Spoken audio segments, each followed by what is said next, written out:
Racikan Berita. Selamat sore teman-teman semua. Saya kira Anda tidak sanksi lagi, tidak ragu dan sudah mengenal WeWatch yang selama ini bersama masyarakat melakukan pencerahan, khususnya adalah soal kebangkitan paham komunis dan lebih khusus adalah PKI Gaya Baru. Ada beberapa yang mencoba sinis atau tidak percaya karena memang paham ini secara internasional sudah dibilang sudah menjadi masa lalu dengan pembubaran sosial. Tetapi tidak selalu begitu karena kami berpendapat bahwa kehadiran Partai Komunis di Cina, nah ini kan masih dipertahankan meskipun secara ekonomi kebijakan ekonominya sudah persis kapitalis. Ini memang kita tahu bahwa itulah yang akan kita bicarakan, bagaimana komunis bisa kerjasama dengan kapitalis dan bagaimana pendapat teman dan saudara nonton bahwa kali ini kami yang ngobrol-ngobrol lah dengan saudara kita Bung Rizal Fadila.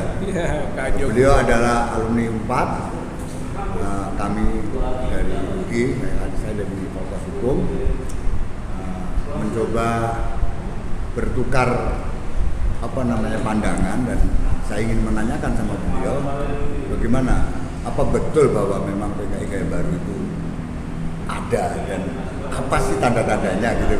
Ya. Saya kira menarik Pak Joko ya, kalau dari sisi Komunis Gaya Baru yang menjadi fokus perhatian WeWatch ini, kelihatannya lama-lama masyarakat akan memahami akan urgensinya. Ya. Dari sisi kesejarahan saja bisa dilihat kan bahwa Cina itu adalah penggerak dari partai komunis dimanapun, termasuk waktu itu PKI ya. 65 itu nggak bisa dilepaskan dari keterkaitan partai komunis Cina. Ya, dan waktu itu kalau tidak salah memang komunis Indonesia di bawah Aidit memang condong sangat boleh dibilang dia adalah pionnya, maulah betul sekali. Nah, sekarang juga begitu Pak, kenapa disebut Gaya Baru? Itu gaya lama. Oh iya, itu gaya lama ya. Tapi Gaya Baru juga sama. Ini ada fenomena gitu. Kenapa Cina begitu dominan gitu Pak terhadap katakanlah dengan kepentingannya di Indonesia ini. Bahkan ada yang unik Pak Joko yang menjadi fenomena lagi juga. Partai Komunis Cina pernah datang ke Istana Negara, partai. Bukannya negaranya atau pemerintahnya.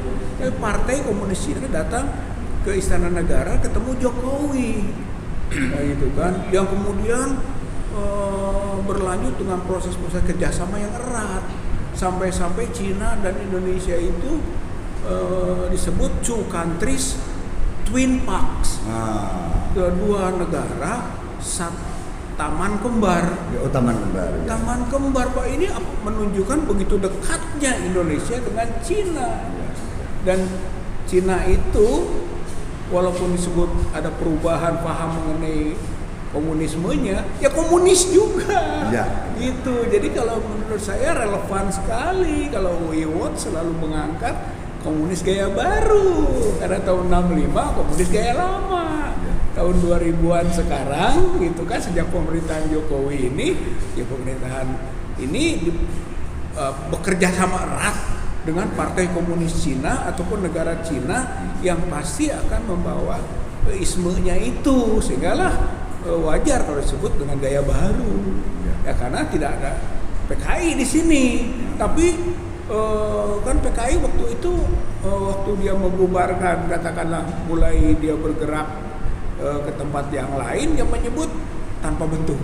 Ya, tapi berarti kan komunisnya masih ada, gitu. Nah itulah yang kemudian kita melihat ada invasi melalui infiltrasi kemana-mana itu ke berbagai lembaga yang ada di masyarakat kita. Dan nampaknya sudah terjadi kerjasama bukan pada level pemerintah saja, tetapi pada tingkat organisasi politik dan massa sudah sering ada muhibah yang seperti pernah dilakukan zaman pra 65 itu. Beberapa partai bahkan sekolah partai di Cina. Ya terus ya selain rombongan petani, macam-macam. Iya betul Pak Joko. Ya. Betul. Dan itu kita kaitkan juga dengan tadi tukar menukar, gitu kan? Terhadap partai politik yang ada kita ini, gitu kan? Jadi bukan itu ya, instansi juga, aparat juga, itu belajar ke Cina. Ya kita tahu Cina itu kan sebagai guru ya bukan hanya mengajar metodologi, tapi mengajar substansi. Kayak kita di guru ya Pak di kampus kan itu kan bukan hanya metode, yang kita bukan metodologinya, tapi substansinya juga masuk. Kalau di urusan hukum perkara itu, ini bukan soal hukum acara tapi sudah hukumnya sendiri. Hukum materialnya. Sejatinya hukum. Oh ya bukan formil, bukan acaranya Pak. Ya itu yang bahayanya komunis itu berlindung di balik formil, di balik acara sebenarnya material, artinya substantif gitu kan. Nah itulah yang kadang-kadang kita terkecoh, tertipu. Enggak, komunis sudah bubar kok, semua sudah kapitalis, sudah ada tidak komunis. Ya itu kan pengecohan. Jadi bagus sekali kalau Iwan concern pada komunis gaya baru. Kalau saya bukan mengada-ada. Boleh saja orang mengatakan kok itu lagi, tapi enggak. Itu penting. Apalagi kita sekarang punya keeratan hubungan dengan Cina, Pak. Itu Cina itu bapaknya komunis. Beda dengan dulu 48 masih Rusia. Malah betul. Sekarang Rusia itu malah Republik Soviet Madiun itu memang pro sana. Tapi enggak dominan. Enggak ada. Enggak ada, Pak. Dan itu kan ada masalah-masalah internal ketentaraan dengan proyeknya Kabinet Hatta Pak. Betul, Safrudin, pemerintah Safrudin kecewa lah. Kecewa gitu kan. Ketika sudah di luar pemerintahan, ditawari menteri oleh Amir Sarifudin. Amir Sarifudin, bukan Safrudin. Iya. Jadi gini, kami juga berpandangan soal itu kapitalis. Kita harus perspektif historis mengajarkan kepada kita bahwa pada tahun 30 sampai 45 itu Partai Komunis Indonesia betul-betul ditindas. Tetapi musuh kan pernah datang. Musuh datang dan disitulah melalui Amir Sarifudin itu tadi. Iya, itu ada kerjasama. Iya. Karena perintah dari Komintern Komunis Internasional jangan sekali-kali kerjasama dengan fasis. Tapi kalau dengan kapitalis itu untuk kepentingan melawan fasis dalam pengertian Jepang. Itu silakan, sehingga terus ketangkep Jepang mau dihukum mati, cuma terus kemudian Bung Karno mengatakan, nah, artinya itu juga untuk menjelaskan Cina pun sekarang politik masih komunis, itu hanya suatu kamuflase. Dan saya kira menurut saudara Rizal ini, kira-kira sejauh mana pengaruh PKI gaya baru ini di tengah-tengah birokrasi, dan ada nggak masyarakat yang menjadi sasaran mereka yang harus dihabisin, yang harus disingkirkan lebih dulu oleh mereka? Ya, saya kira misalnya komunis itu punya karakter, Pak. Gitu ya, karakternya materialistik, materialisme. Walaupun namanya sudah jadi kapitalis katanya, tapi kan materialisme, kan begitu Pak. Jadi tetap aja materi itu adalah menghilangkan nilai-nilai spiritual, nilai moral. Makanya berlaku hukum begitu kan, abaikan moral, abaikan etika, gitu abaikan kan. Abaikan pikiran sehat, gitu Pak. Karena akhirnya juga Tuhan itu benda. Gitu kan, pragmatisme, sekularisme, dibuktikan Tuhan itu jadi Tuhan, gitu. Dan itu sekarang secara tidak disadari berjalan, Ya. Gitu Pak. Tuhan itu uang, Tuhan itu jabatan, Ya. Tuhan itu lahan, Ya. yang semuanya bisa dilihat dan dibuktikan begitu. Semuanya Ya. harus ke situ kita berorientasi. Tuhan investasi, gitu Pak. Jadi Tuhan investasi. Dan itu sekarang sudah meluas, mendalam. Itu kan ciri Pak, ciri komunisme ciri, ya. ya. Kemudian menghalalkan segala cara. Betul. Itu kan asal tujuan tercapai. Ya. Al-wayah tubariru al-wasilah katanya gitu ya. Tujuan menghalalkan segala cara. Itu komunis. Ya. Itu yang sekarang juga terasa. Betul. Kemudian otoritarian itu kan ciri komunis. Ciri mereka Iya, otoriter. sama. Negara manapun yang komunis otoriter. Iya. Dan Indonesia ini di bawah kepemimpinan Jokowi kelihatan mengarah ke otoritarian. Gitu Pak. Jadi sebetulnya fenomena-fenomenanya ini muncul di samping yang global tadi kerjasama dengan Cina, tapi juga dari sisi yang lebih teknisnya dalam negeri karakter komunis itu juga berlaku. Ya. Saya kira itu yang ciri-ciri yang ciri sudah melekat yang sudah mulai mewarnai atau sudah mulai. Betul. Dan saya kira kita juga mencoba melihat bahwa harus ada sasaran yang harus dihancurkan oleh mereka. Dan melihat apa betul ya. Dan ini kan ya bukan semata-mata kita itu Muslim. Tapi Muslim sebagai suatu kekuatan sosiologis itu kan sudah pernah ikut melahirkan negara ini. Ikut bukan saja ikut sebenarnya, tapi memang mayoritas baik sebelum penjajahan sampai 45 itu. Dan bagaimana di mata mereka? Ya. Anda melihat itu? Ya, saya lihat mereka khawatir. Mereka khawatir kebangkitan Islam dari Indonesia. Gitu kan. Makanya dia suntikan racun. Racunnya antara lain jauhkan Islam dari politik. Islam itu suci, agama itu suci, politik kotor. Dan itu pribadi sekali. Ya, itu privat. Katanya agama tuh jangan dibawa ke sosial, ke ekonomi, ke politik kan begitu Pak. Itu suntikan-suntikan racun. Itu kan supaya kita akhirnya memilah bahwa ini agama, ini bukan agama. Jembatannya sekularisme, tapi kesananya materialisme, kesananya komunisme, begitu Pak. Itu namanya etape tahapan marhalah gitu. Nah, jadi sekarang kita bisa rasakan agama ini terpinggirkan, gitu. Nggak boleh agama masuk ke ruang publik, politik Pak. Kalau yang mampu dipengaruhi itu diopeni, dilindungi, dirangkul. Yang kalau nggak mau ngomong soal itu ikut gitu. Masjid dibangunkan. Boleh. Jadi Islam itu menjadi ritual formal. Ya, itu. Tidak substantif. Itu Pak. Itu komunis komunis Pak. Komunis. Kami tidak mengganggu. Apa negara Cina tidak mengakui ada agama Islam? Mengakui. Cina juga ada komunitas. Tapi komunitas lain dihancurkan. Ya, di Uighur misalnya. Tertentu nanti kelihatannya tidak setuju dengan dasar ketuhanan yang Maha Esa. Tidak. Tetapi bertuhan bukan bertuhan, kebebasan beragama dengan memperhatikan kebudayaan dan nilai-nilai yang ada. Artinya silakan aja orang beragama menurut frame dia. Frame dia apa? Ya nggak usah ada partai politik Islam, organisasi mahasiswa Islam. Nah itu kayaknya itulah yang kami melihat itu akan menjadi sasaran yang harus. Itu kan makanya dulu ada ketuhanan berkebudayaan. Nah itu. Jadi budaya lebih dominan daripada ketuhanan. Dan kalau bertuhan itu harus menurut pikiran kebudayaan dan kebudayaan kita. Ya. Saya kira itu kenapa dulu ada revolusi kebudayaan. Artinya memang budaya akan mengalahkan nilai-nilai moral, nilai-nilai agama, nilai-nilai kebenaran. Ya. Begitu, agama disingkirkan, dikecilkan.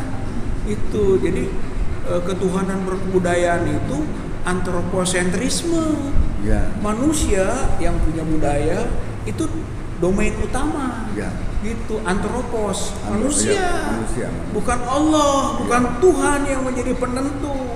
Tuhan pun bisa direka-reka berdasarkan kebutuhan manusia. Bisa kita atur-atur. Bisa diatur-atur. Makanya jadi hukum Tuhan nggak ada.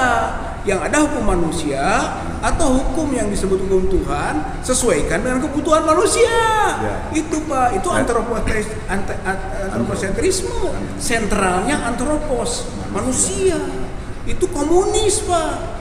Dan itu juga kalau pendidikan kita mengarahkan ke kemerdekaan berpikir, kemerdekaan bersikap, kemerdekaan untuk memiliki keyakinan dalam mana yang negatif, sebetulnya komunistik Pak. Sudah komunistik. Itu. Dan memang meskipun usaha-usaha itu, meskipun waktu itu teman-teman ya katakanlah saudara sebangsa ini yang Pak Billy kan tidak masuk PPKI, apalagi PPKI. Tetapi pada titik tertentu dia PPKI itu melalui Iwakusuma Sumantri yang saya beliau pernah jadi rektor Unpad itu. Oke. Ya itu beliau kan sosialis kiri dan dia menyatakan bahwa janganlah membesar-besarkan Islam. Selama 3,5 tahun itu Islam besar, dibesarkan karena memang ada kepentingan Jepang.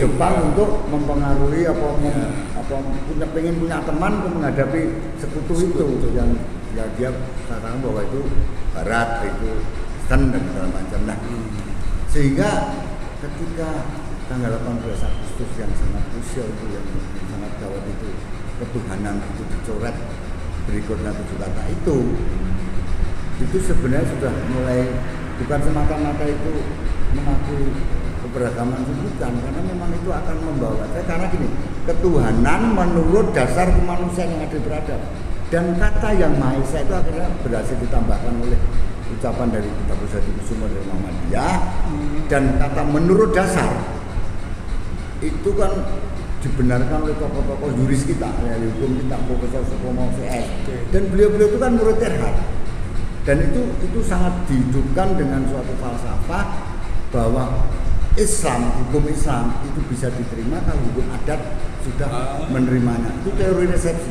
Ini kemudian tahun mulai tahun 30 itu gencar, dan itu sekarang menjadi teori lama yang sekarang justru Indonesia sekarang sudah mempunyai peradilan agama yang khusus Islam, dan itu menjadi perdebatan tahun 89 dan tahun 11 itu hampir membawa perpecahan dan artinya bahwa kekuatan semacam ini yang tadi antropocentris tadi itu memang tidak diam dari apa maksudnya.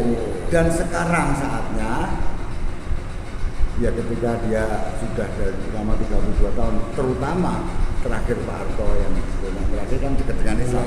Ya itu ini mulai yang kita melihat dari teman-teman di UI dan insya Allah teman-teman dari media lain bahwa inilah gaya barunya mereka. Meskipun secara ideologi gaya baru dalam metodologi sebenarnya. Tetapi secara material memang dia itu ada teori politik in block. Jadi kalau kamu masih lemah, kamu jadilah bagian dari yang kuat. Contoh kasus bagaimana Sneflit membuat industri sosial demokrat itu nempel ke Serikat Islam dengan mengirim Semaun sebagai muridnya pertama. Nah, ini nanti pada titik tertentu kamu bisa melepaskan diri, namanya impor oleh militer kekuatan itu disebut infiltrasi. Bukan saja SI, bahkan angkatan perang masuk. Amir Sarifudin juga Menteri Pertahanan. Jadi kurun 45 sampai awal 48 itu kemenangan kaum kiri. Betul-betul itu udah kehilangan. Bung Karno kalau segitu tanya nanti tunggu rapat kabinet, gitu loh. Segala macam itu sudah mulai. Iya. Nah, saudaraku, hari ini apakah ada kecenderungan itu? Ya itu Pak, saya kira sama. Infiltrasi, gitu kan. Kalau belum kuat itu infiltrasi. Sudah kuat taking. Ambil. Nah, kalau udah kuat tuh nantinya. bahkan dikte nantinya kan. Ya, baru udah mulai. Tapi kalau belum mah infiltrasi dulu. Itu memang strategi komunis begitu. Dan ini proses sekarang ini kelihatan masih di situ, Pak. Masih diinfiltrasi sana-sana, tapi sudah mulai berani keluar. Dan bagaimana cara kita untuk menahan untuk udahlah kita pakai kata melawan saja. Infiltrasi itu harus melawan. Saya kira melawannya adalah kembali ke akar kerakyatan, akar keumatan, dan akar keagamaan. Karena itu sebenarnya musuhnya komunis. Dan juga mungkin juga akar keprajuritan. Karena tentara juga dulu adalah dulu adalah musuhnya juga PKI, musuhnya komunis. Terutama kita bangun lagi. Terutama SLB. Itu Siliwangi. Oleh kekuatan tentara kiri. Siliwangi itu disingkat SLB. Itu Slagorde, jadi Slagorde Leger itu tentara. Itu Wilhelmina. Ini tentaranya Belanda ini. Kalau saya baca sejarah.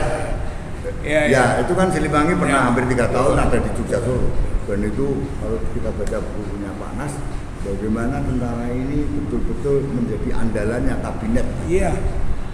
Saya setuju. Jadi melawan komunis itu Pak, kita bersatu, rakyat, umat, dan TNI. Polri juga harusnya, tapi kan dulu bagian lah keamanan harus bersatu, bahwa menyadari bahwa komunis ini nggak mati.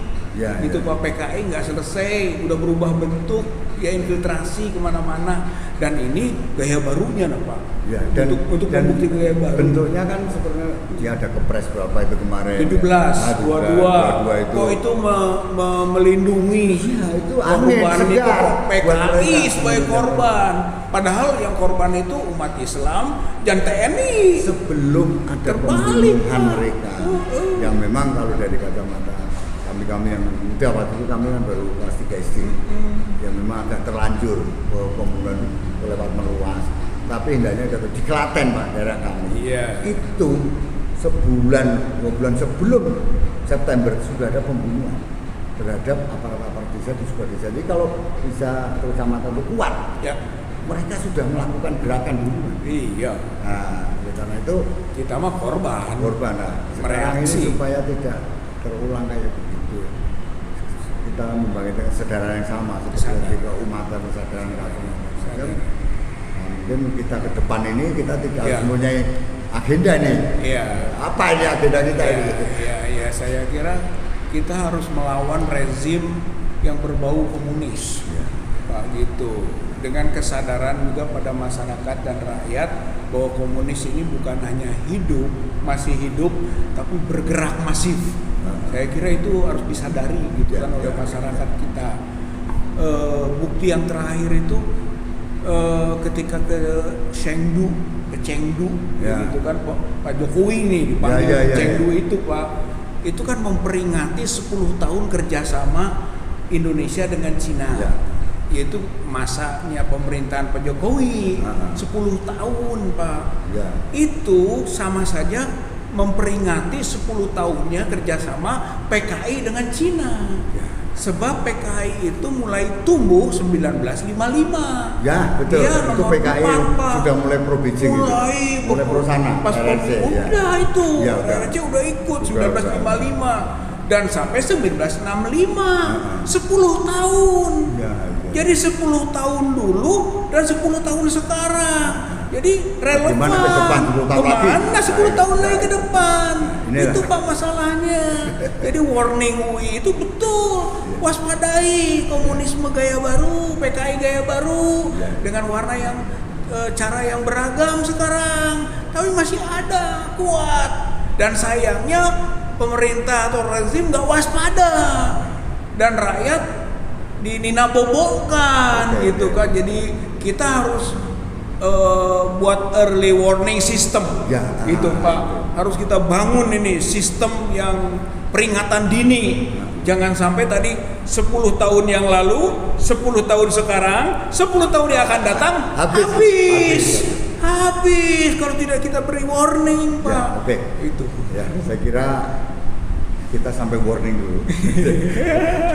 Lebih teknis, kita akan lebih banyak mengundang teman-teman dari bukan saja dari kampus, Ya. tapi mungkin kita juga undang dari organisasi Nahdlatul Ulama, Muhammadiyah, Persis, Iya, atau setuju. yang lain, supaya kita lebih bisa menyatukan. Siap, Pak Joko, bagus Pak Joko. Ya, oke. Terima kasih. Selamat sore. Assalamualaikum warahmatullahi wabarakatuh. Waalaikumsalam warahmatullahi wabarakatuh.